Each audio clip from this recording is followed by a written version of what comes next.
നമസ്കാരം. ഇന്ന് മെയ് 2-ാം തീയതിയാണ്. നാളെ 3, മറ്റന്നാളാണ് ഇലക്ഷൻ റിസൾട്ട് വരുന്നത്.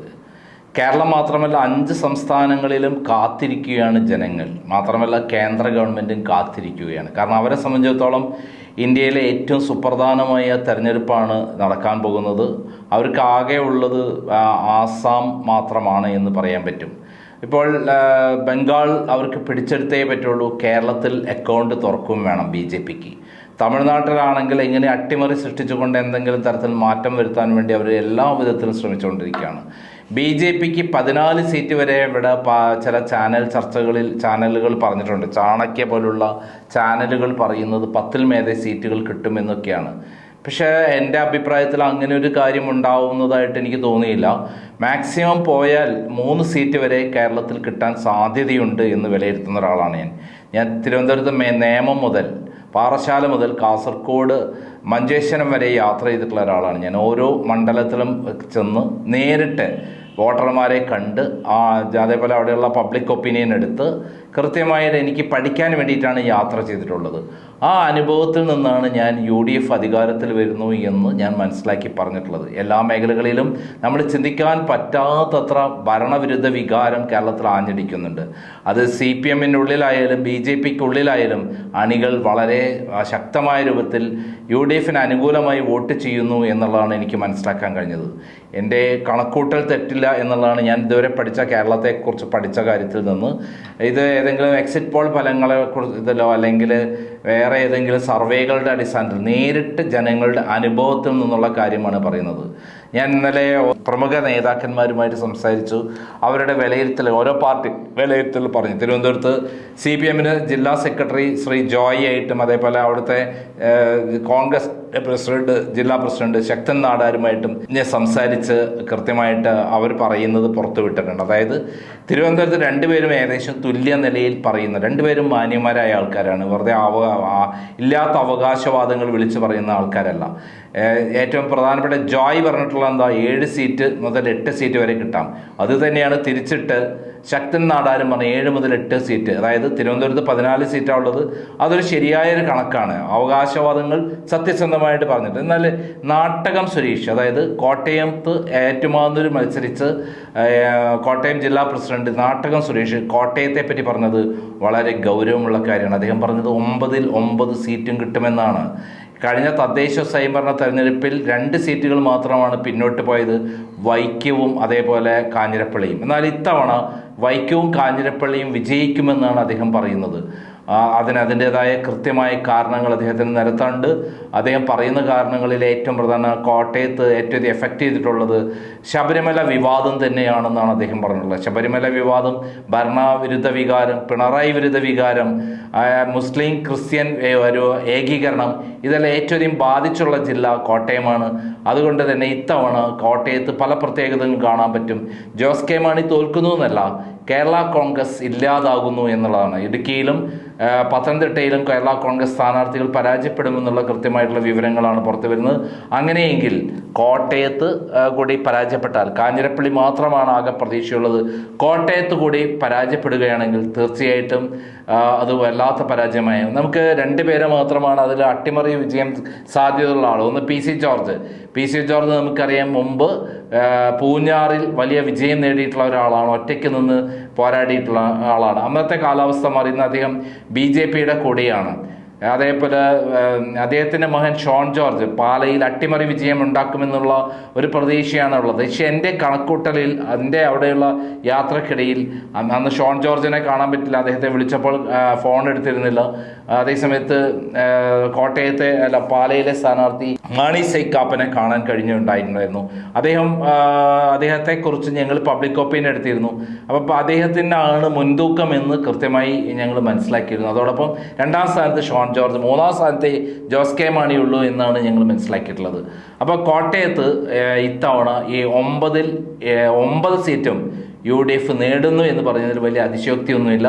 ഏറ്റുമാനൂരിൽ മത്സരിച്ച് ഏറ്റുമാനൂർ വൻ വിജയം, വാസവനെ തോൽപ്പിക്കേണ്ടത് കാലഘട്ടത്തിൻ്റെ ആവശ്യമാണ്. പിണറായി വിജയൻ്റെ സകല കള്ളത്തരങ്ങൾക്കും കൂട്ടുനിന്നിട്ടുള്ള ഒരു പെരിച്ചാഴിയാണ് വാസവൻ. കാരണം ആരും പതിഞ്ഞ് നടിക്കൂടിയാണ് തുറന്നു പോവുക.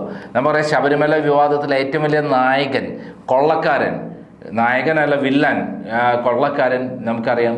ഈ വാസവനാണ് മുമ്പ് ഇളംകുളം ബാങ്ക് തട്ടിപ്പ് കേസിലെ പ്രതിയാണ്. മുമ്പ് കള്ളുഷാപ്പ് നടത്തിയ പരിചയമുള്ളത് കൊണ്ടായിരിക്കാം അദ്ദേഹം ഇത്തരം കാര്യങ്ങളൊക്കെ വളരെ പതിഞ്ഞിരുന്നിട്ടാണ് എല്ലാ കാര്യങ്ങളും ചെയ്യാറുള്ളത്. പിണറായി വിജയൻ്റെ മനസാക്ഷി സൂക്ഷിപ്പുകാരിൽ ഏറ്റവും പ്രധാനപ്പെട്ട ആളാണ് വാസവൻ. വാസവന് കള്ളുഷാപ്പിലെ പരിചയം എല്ലാ സ്ഥലത്തും പ്രയോജനപ്പെടുന്നുണ്ടെന്നാണ് മനസ്സിലാക്കുന്നത്. അത് ദേവസ്വം ബോർഡിലായാലും ശബരിമലയിലായാലും അവിടെ നിന്ന് മോഷ്ടിച്ച സ്വർണത്തിൻ്റെ കണക്ക് കൃത്യമായി എത്തിപ്പോയി ലാസ്റ്റ് ഘട്ടങ്ങളിൽ പോയിട്ടുള്ളത് വാസവൻ വഴിയാണ്. വാസവൻ അറിയാതെ ഒന്നും ചെയ്യില്ല. കാരണം പിണറായി വിജയൻ പറഞ്ഞിട്ടാണ് വാസവൻ എല്ലാം ചെയ്തത്. പിണറായി വിജയൻ അറിയാതെ ഒരു തരി സ്വർണം പോലും നമ്മുടെ ശബരിമലയിൽ നിന്ന് മോഷ്ടിക്കില്ല നമുക്കറിയാം. എന്തായാലും നമുക്ക് കോട്ടയത്ത് നമ്മുടെ നാട്ടകം സുരേഷ്, കോട്ടയം ജില്ലാ കോൺഗ്രസിൻ്റെ പ്രസിഡന്റ് നാട്ടകം സുരേഷ് പറഞ്ഞത് 9 സീറ്റിൽ 9 സീറ്റ് എന്ന് പറഞ്ഞാൽ ഏതൊക്കെയാണ്? നമുക്ക് ചങ്ങനാശ്ശേരി, കോട്ടയം, പാല, ഏറ്റുമാനൂർ, കടുത്തുരുത്തി, അതേപോലെ നമ്മുടെ കാഞ്ഞിരപ്പള്ളി, പിന്നെ പൂഞ്ഞാർ, വൈക്കം, ഇത്രയും സീറ്റുകൾ 9 സീറ്റുകളാണ് കോട്ടയത്തുള്ളത്.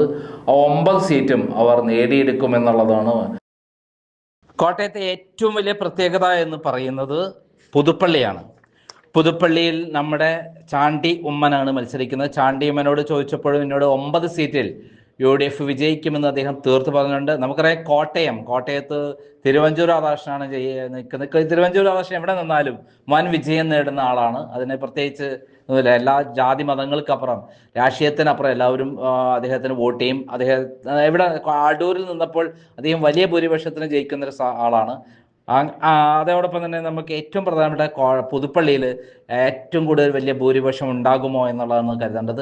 പുതുപ്പള്ളിയിൽ കേരളത്തിലെ ഏറ്റവും വലിയ ഭൂരിപക്ഷം ഉണ്ടാകുമെന്ന പ്രതീക്ഷയാണ് എനിക്കുള്ളത്. കാരണം ഞാൻ കഴിഞ്ഞ വർഷം അവിടെ ഉപതെരഞ്ഞെടുപ്പ് നടന്നപ്പോൾ ഞാൻ അവിടെ പോയിരുന്നു. അവിടെ VD സതീശനായിരുന്നു അവിടെ ഇലക്ഷൻ എഞ്ചിനീയറിംഗ് ചാർജ് ഉണ്ടായിരുന്നത്.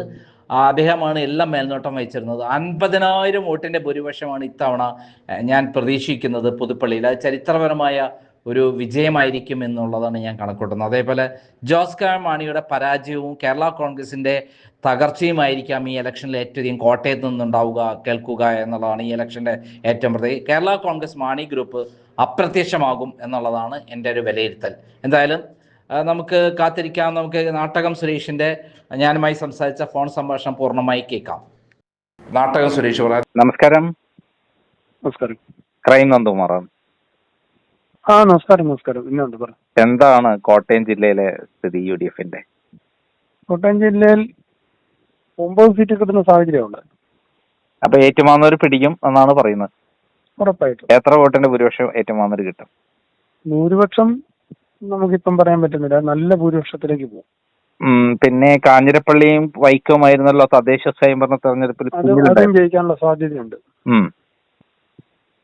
എന്താണ് ഏറ്റവും വലിയ സാധ്യതയായിരിക്കും 9 ജയിക്കും. ചിലപ്പോൾ 9 കിട്ടും. അപ്പൊ ഈ മൊത്തത്തിൽ നിൽക്കുമ്പോ എന്തൊക്കെ ഘടകങ്ങളാണ് നമുക്ക് അനുകൂലമായി വന്നത്? ഒന്ന്, ഗവൺമെന്റിനെതിരായിട്ടുള്ള വലിയൊരു വികാരം. പിണറായി വിരുദ്ധാണോ അല്ലെങ്കിൽ ഭരണവിരുദ്ധാണോ കൂടുതൽ? ഭരണവിരുദ്ധവും പിണറായി വിരുദ്ധവും ശബരിമല വിഷയവും അഴിമതിയും എല്ലാം ഉണ്ട്. ആളുകള് ഭയങ്കരമായിട്ടാ പ്രതികരിച്ചു. ഈ തെരഞ്ഞെടുപ്പിൽ വോട്ട് ചോദിക്കാൻ ഇതിനെയൊക്കെ ഇറക്കി വിട്ടിട്ടുള്ളെന്ന് പറഞ്ഞാൽ ഭയങ്കര വികാരമാണ്. പിന്നെ ഓരോ സ്ഥലങ്ങളിലെ സ്ഥാനാർത്ഥികളുടെ മികവ്, പിന്നെ ചിട്ടയായ തെരഞ്ഞെടുപ്പ് പ്രവർത്തനങ്ങൾ. ഇത്തവണ പൂഞ്ഞാറിൽ എന്തായിരിക്കും? PC ജോർജ് ജയിക്കുമെന്നാണല്ലോ പറയുന്നത്. ഒന്നും ജയിക്കില്ല. അവിടെ സജി ജയിക്കും. സെബാസ്റ്റ്യൻ ജയിക്കും. സജി എന്നാണ് UDF സ്ഥാനാർത്ഥിയുടെ ഞങ്ങളൊക്കെ വിളിക്കുന്ന പേര്. അതാണ് അവിടെ പേരും. പക്ഷെ ഒഫീഷ്യൽ സെബാസ്റ്റ്യൻ മറ്റു പറയുന്ന ഔദ്യോഗിക നാമത്തിലെ പാലയിൽ എന്ത് സംഭവിക്കും? പാലയിൽ മാണിച്ചും ജയിക്കും. മാണിച്ചിക്കപ്പൻ ജയിക്കും. അപ്പൊ ജോയ്സ് കെ മാണി ജയിക്കുമ്പോൾ ജോസ് കെ മാണിക്കും അല്ല, 2ാം സ്ഥാനമാണോ 3ാം സ്ഥാനമാണെന്ന് ചോദിച്ചു. മാണിച്ചും ജയിക്കും. വൈക്കത്ത് നമ്മള് തദ്ദേശ സ്വയംഭരണ തെരഞ്ഞെടുപ്പിൽ പിന്നിലായിരുന്നു. അവിടെ പെർഫോമൻസ് കാഴ്ചവെച്ച ആളാണ് ബിനു. അപ്പം മൊത്തത്തിൽ 9 സീറ്റും കൊണ്ടുപോകും. പുതുപ്പള്ളിയിൽ കഴിഞ്ഞ വർഷത്തെ ഭൂരിപക്ഷം കിട്ടും. അതൊക്കെ ഉണ്ടാവും, അതൊക്കെ ഉണ്ടാവും. ഈ പുതുയുഗ യാത്ര എങ്ങനെയുണ്ടായിരുന്നു അവിടെ കോട്ടയം ജില്ലയിൽ? ഒരു യാത്ര വളരെ ഗംഭീരമായിട്ട് നടന്ന ജില്ലയാണ് കോട്ടയം. പ്രതിപക്ഷ നേതാവ് എന്നുള്ള രൂപത്തിൽ വി ഡി സതീശനെ കുറിച്ച് എന്താണ് പ്രവർത്തനം? ഞാൻ ഇപ്പോഴത്തെ ഒരു സാഹചര്യത്തിൽ ഒരു നേതാക്കന്മാരെ കുറിച്ചും ഒരു അങ്ങനെയല്ല, ഈ നമ്മളെ പുതുപ്പള്ളിയില് ബൈ ഇലക്ഷൻ നടന്നപ്പോൾ അദ്ദേഹം ആയിരുന്നല്ലോ അവിടെ. ഇപ്പോഴത്തെ ചില സാഹചര്യങ്ങളുണ്ട്. അപ്പൊ നമ്മള് എല്ലാ കോൺഗ്രസിലെ എല്ലാ നേതാക്കന്മാരും അവര് എല്ലാവരും കഴിവുള്ളവരും സമർത്ഥരായ നേതാക്കന്മാരില്ല. കോൺഗ്രസിന് അങ്ങനെ ഒരു ഗുണമുണ്ടല്ലോ, നേതൃരംഗത്തുള്ളവരൊക്കെ ഒന്നിനൊന്നിനും മികച്ചവരില്ല. അപ്പൊ ഇത്തവണ 9 സീറ്റ് അല്ല 7 സീറ്റ് കോട്ടയം പിടിക്കുകയാണെങ്കിൽ, മിനിമം 7 പിടിക്കുകയാണെങ്കിൽ 100-ൽ പരം സീറ്റ് കിട്ടുന്നല്ലേ എന്റെ അർത്ഥം? അതാണല്ലോ ഇപ്പം സർവേ ഫലങ്ങളും ഒക്കെ പറയുന്നതാണല്ലോ. 100 പറഞ്ഞിട്ടില്ല ആരും. ഇതിലേക്ക് എത്തുന്നേ, 94 വരെയാണ് ഇപ്പൊ ലാസ്റ്റ് മനോരമ സർവേ വന്നത്. ഏതോ സർവേയില് ജോസ് കെ മണി ജയിക്കുന്നു പറഞ്ഞിട്ടുണ്ട്. കേരള കോൺഗ്രസ് ഇതോടെ തീരുമോ? മാണി ഗ്രൂപ്പ് അങ്ങനെ ഒരു പാർട്ടി തീരുമെന്ന് നമുക്ക് അങ്ങനെ പറയാനൊന്നും പറ്റില്ല. അവർക്ക് സീറ്റൊന്നും കിട്ടുകയില്ല. കോട്ടയം ജില്ലയാണല്ലോ അവരുടെ ശക്തി കേന്ദ്രം. അല്ല, അവർക്ക് കോട്ടയത്ത് സീറ്റൊന്നും കിട്ടുകയില്ല. ഓക്കെ വാസവൻ തോൽക്കും എന്തായാലും. UDF ജയിക്കും. അതെ, വാസവൻ തോൽക്കും. പിന്നെ UDF ജയിക്കുമ്പോ പിന്നെ LDF തോക്കുമല്ലോ. LDFിന്റെ സ്ഥാനാർത്ഥിയിലെ പാസ്. Okay thank U.